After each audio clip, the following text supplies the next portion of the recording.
প্রতিদিন গড়ে 10টি মাত্র 3 মাসে সারা দেশে 934টি হত্যাকাণ্ড, অর্থাৎ মে থেকে জুলাই এই 92 দিনে প্রাণ গেছে গড়ে প্রতিদিন 10 জনের। পুলিশ হেডকোয়ার্টার্সের বরাতে এমন তথ্যই জানিয়েছে বিবিসি।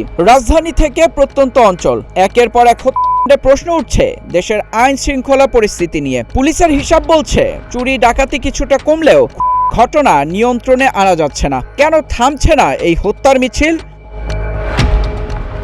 চলতি বছরের জানুয়ারি থেকে জুলাই পর্যন্ত 7 মাসে হত্যাকাণ্ডের ঘটনায় মামলা হয়েছে 2076টি। এর মধ্যে জানুয়ারিতে 287, চলতি বছরের জানুয়ারি থেকে জুলাই পর্যন্ত 7 মাসে হত্যাকাণ্ডের ঘটনায় মামলা হয়েছে 2076টি। এর মধ্যে জানুয়ারিতে 287, ফেব্রুয়ারিতে 250, মার্চে 317 এবং এপ্রিলে 288টি মামলা হয়েছে।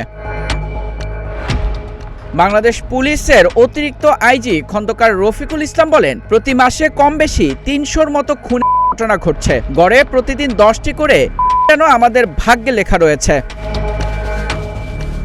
সম্প্রতি রংপুরে একটি বাসায় শিক্ষক পরিবারের 4 জনকে ঘটনায় নতুন করে উদ্বেগ তৈরি হয়েছে। তবে আইন শৃঙ্খলা পরিস্থিতি নিয়ে শঙ্কা শুধু একটি ঘটনাকে ঘিরে নয়। গত কয়েক মাসে রাজধানী ঢাকা সহ দেশের বিভিন্ন এলাকায় একের পর এক হত্যাকাণ্ডের ঘটনা ঘটেছে এবং অপরাধীদের গ্রেপ্তারে তারা কাজ করছে। অন্যদিকে বাংলাদেশ আইন ও সালিশ কেন্দ্রের তথ্য বলছে, বছরের প্রথম 7 মাসে মব সহিংসতায় 134 জন মারা গেছেন। একই সময়ে রাজনৈতিক সহিংসতায় নিহত হয়েছেন অন্তত 77 জন। অপরাধ বিশ্লেষকদের মতে, ক্ষমতার আধিপত্য, রাজনৈতিক সংঘাত, মাদক এবং পারিবারিক কলহ বা বিরোধ সব কারণেই হত্যাকাণ্ডের ঘটনা বেশি ঘটছে। মেহেদী ইসলাম সোহাগ, গ্রিন টিভি ডিজিটাল।